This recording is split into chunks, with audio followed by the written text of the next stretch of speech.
Sup Shredders, my name is Logan aka Spiderhands, and welcome to SP Tutorials, where today we're going to be talking about how to install the free plugins that we found last time during our adventures, along with some of the subscriptions ones that you may have also had a look into.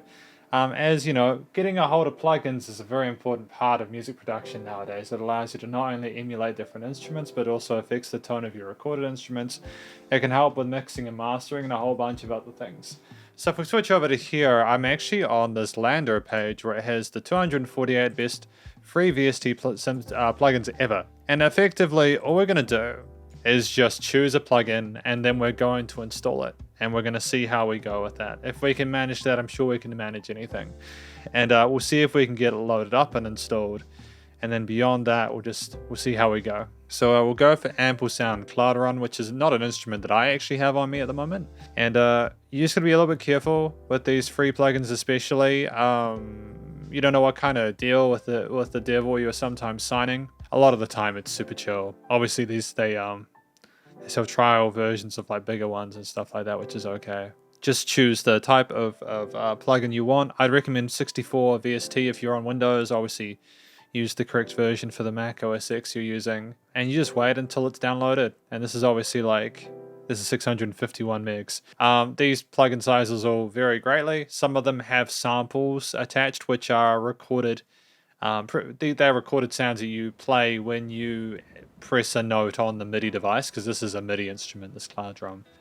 It's a unique and relaxing steel tongue drum with a range of 3 octaves, so it needs to have sounds to draw from in order for you to use it effectively. A lot of the time these free plugins will give you a lot of different details about how they work in advance. A lot of them will come with instruction manuals if you get really stuck and don't know what to do. Direct from disk, 2 mic positions with stereo mono modes. So what that's saying is that you have 2 different microphones that are recording the simulated instrument. So I suppose you can affect the amount of the sound, that signal that goes into each mic, which is kind of cool. Open, mute, open, release, muted, release for articulation. So there's 4 ways of doing it. They'll have a similar kind of vibe with, for instance, the way they might approach like a drum kit, for example, with the open and closed hi-hats. And what I have realized, though, is that this is going to take quite a while. It's saying that it's going to take an hour or 2 hours to download. I'm on gigabit fiber, so something's kind of weird is going on. So I'm just going to try and download another plugin, see how we go. Saxophone simulators. I actually wouldn't mind that. I don't know if I have a saxophone simulator on my Reaper at the moment.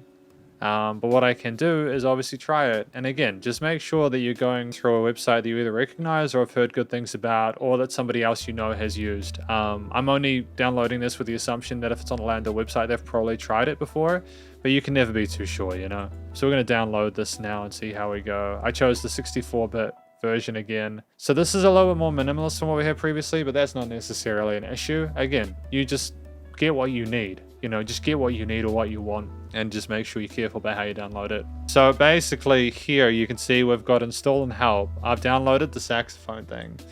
Usually they'll come with like text documents.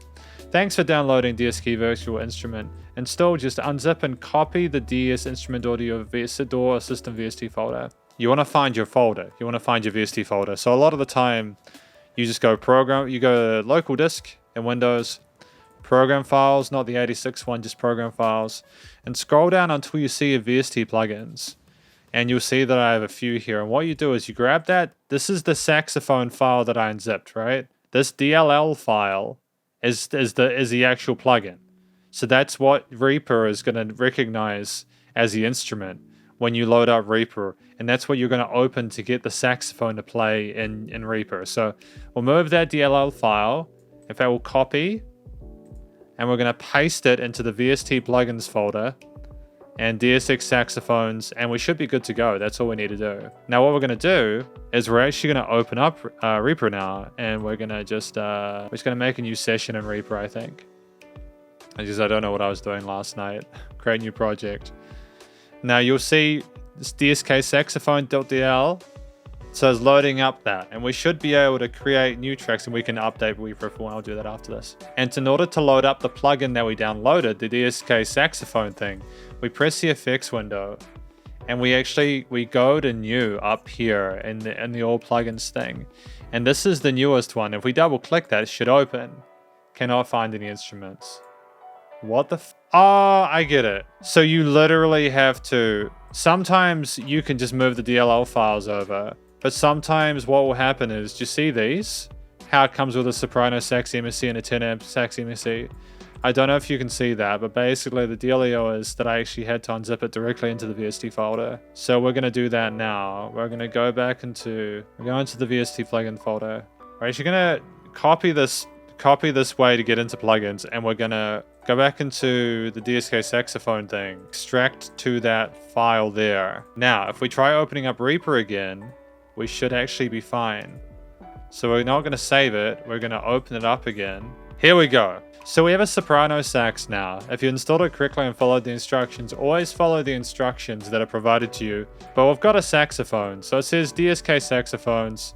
It looks pretty good. You can like, it got some attack, got some decay here, sustain. So if I was to set this to record. Now, I'm going to play this through a MIDI instrument. I've got like a few of them around the place. But to set up a MIDI instrument, we'll go into what they are later on. And I know that's probably quite loud for you, but that's a saxophone, right? I'm just gonna like just double check what that sounds like using my studio headphone. Oh, you got a soprano sax or tenor sax?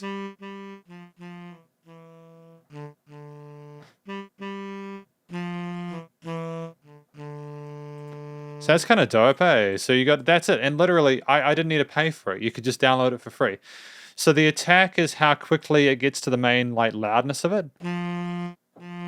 See like how if it's huge, it takes a while to get loud? But if it's like this, it's like instantly loud. The decay is how long it takes for it to stop making a sound after you stop pressing a key. Or like how quietly it reduces from like the peak point. The sustain is how long that stays there. And then the release here. See, like if I had the release like it's super duper long. It just like lets it go for ages and ages and ages and ages. So you can adjust these 4 parameters to make it sound the way you want to. You can also, again, as mentioned in the free thing, you can add some reverb. See how that kind of makes it kind of sound like a little more like it's being recorded in a bigger room or something like that. And that's pretty good. Like, honestly, like, I don't know if I'd necessarily use this free plugin in a mix, but you could definitely try it. I don't see the problem in that. But yeah, basically, that's how you install free plugins. I've obviously got plugins that aren't necessarily free. The way that I remember mentioning like Slate Digital and Native Instruments and stuff like that in the previous video. How it works with Native Instruments and stuff like that is you don't just download the file straight from the website. You have these, with Native Instruments, for example, the one where we had that, like, you know what I said. If you've seen the third video, Native Instruments, they make a lot of different plugins and samples and stuff. And these are all of the plugins I own, which are a few, you know. This is Native Access, which stores all of it and manages all of those files and allows me to sort of update them, for example. So I can just update everything here now if I want to. You know, again, I'm not saying it's revolutionary, but what it does is it makes plugin management a lot easier. You've also got Slate, for example, as well, Slate Digital. So if I go here, Slate Digital Connect, there's a and Slate Digital is the one I use for it's a subscription one. So you can see that the kilohertz bundle can be updated from 2.0 to 2.2. And you've just got to be careful that you don't try to do too much at the same time, but like, again, you know. And these are the plugins I have that are a part of the Slate Digital bundle. I've had it for quite a while, and you've got all these different cinematic parts, and you also got the virtual mix rack as well, and you can get like a custom microphone from Slate Digital so that you can use these different preamps. It's pretty cool, man. It's pretty cool. Native and Slate and Isotope and also SSL. SSL I got recently as well.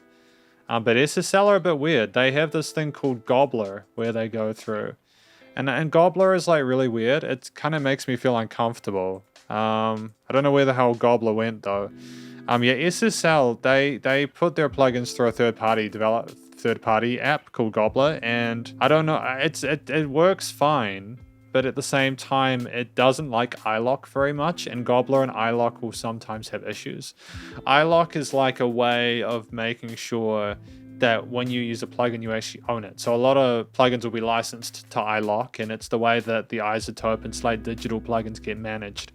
when you're on a subscription service, so that they make sure that you're not like trying to hack it or something like that. Whether you use a subscription for these plugins, or whether you get free ones, or whether you buy them, it's up to you. There's no risks to it. With future lessons, we're probably going to be looking in future tutorials, should I say, we're probably going to be looking into how you use these things. So in future episodes or future videos, you may find that you are lacking something that I'm using in a video.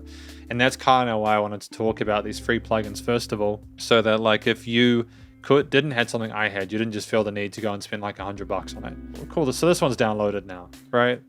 So the APC one complete installer, and you can basically, what you do is you extract your desktop. So this is do you remember that special drum thing that I was talking about before? And then you can click on this complete install and complete installer exe, and it will accept the agreement. Now, this is important. Select will install Ample Percussion Cloud Drum into the following folder: program files. Great. Now, select 64-bit VST plugins directory. Make sure that you use the correct folder. Now, if we're going to be using the VST folder, we have to go to the VST folder, don't we? VST plugins. So you make sure you check that for every single one, because what will happen is if you don't pay attention to where the plugin wants to install, you'll load up Reaper and Reaper won't know where to find that plugin, especially if it's an app, if it's a plugin that hasn't been configured correctly or optimized for like Reaper or anything like that. And then that's fine. And then sample data directory. Now, this is also important. Samples. I would thoroughly recommend storing your samples on a separate drive. Don't put them on your main drive, okay? Because what will happen is, if you've got like you'll get to the point where you have hundreds of gigs of samples, and you don't want that on your main drive where you're having to do other stuff, especially if you've got programs that you use regularly on your computer that need to have that sort of be on the same drive as your operating drive, you know? So we can go here, and I actually have a different sample drive in my work drive. Sample stuff. So I just save it to there. And then full installation, and it should install totally fine. And we'll know in a minute, because it'll either work or it won't. And also, you know how I talked before about the native instruments, like say digital instruments, like native instruments programs where you could have all your plugins listed on your subscriptions and stuff. Usually you can just install them through there as well. And we're just going to open up Reaper one more time to make sure that there's nothing weird going on. And there you go, disperser. Now what it's doing is it's updating the plugins that I updated before. Because you'll notice, now this is important, see this? Now that's important because what it's doing, Reaper knows that the files have changed. So what it needs to do is go back and revalidate that, and the iLock is making sure that I haven't like stolen it or something like that, and that I'm paying for it. And Reaper will do this whenever you add or change a plugin that's in your folder of any kind that you've got plugins, you know, and it just has to go through them one by one. You can see there I've got 24 of 160. With 580 cached. Actually, no, we'll do the drum thing in the next episode. So I'll see you in the next episode where we're actually going to play with the drum instrument and make ourselves a little tune. Yeah, thank you very much for watching this video about how to install your plugins. Hopefully you enjoyed it. It was a lot longer than I wanted it to be, but that's fine. Please stay cool and stay safe. Remember, support your local musicians and out there at this point in time, as they need to help more than ever with the crazy stuff going on. If you have any productions about this SP tutorial stuff, please do not hesitate to get in touch, and I'll catch you in the next lesson. Spiderhands Out.